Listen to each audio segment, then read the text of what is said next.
votre ennemi semble se renforcer. L'ennemi ne sommeille pas, ne dort pas, et arbore fièrement le symbole de ses victoires. Spontané, il prouve avec assurance à l'ennemi sa supériorité sur ses rivaux ou l'efficacité de ses compétences. Il ne cherche pas à gâter son entourage par simple attachement, ni à se soucier davantage des autres. De plus, son charme extérieur peut rendre fous ceux qui sont moins beaux ou moins intelligents. Il tisse des liens profonds avec ceux dont il a besoin, peut s'entourer d'assistants compétents, de connaissances utiles ou simplement bénéficier du soutien d'un partenaire fiable. Voire avisé. Dans un contexte de rivalité, il peut devenir dépendant du contrôle exercé par d'autres structures ou individus. Secrètement, la police peut surveiller ses activités, le soupçonnant de partialité lorsqu'il laisse libre cours à ses désirs. Il cherche à nouer des alliances pour atteindre son but et tire profit des incompatibilités. Il n'a pas encore atteint son objectif final ou dispose de peu d'actions concrètes, autrement dit, il persiste à nuire secrètement à ceux qui l'intéressent.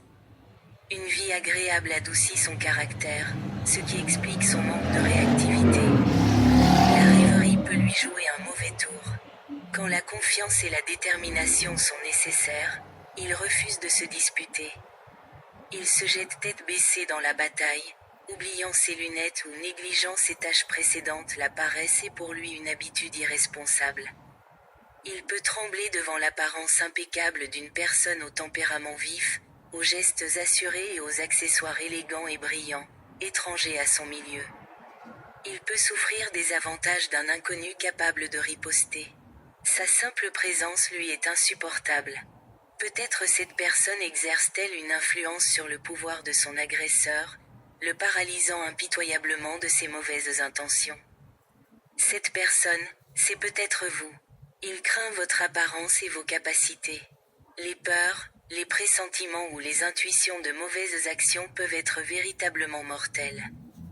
L'intuition nous avertit donc, à juste titre, que la cupidité ne cesse de croître, se renforçant sur fond de jeu de rôle.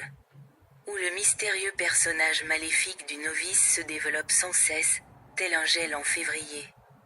Il dispose d'un assistant, un esprit vif et affûté, qui veille au grain et suit de près ses objectifs. Son but est de vous faire nier la réalité, de vous étouffer dans les négociations, de vous rendre impitoyable, de ruiner votre entreprise, de perturber l'harmonie de votre foyer et de vous priver de votre insouciance.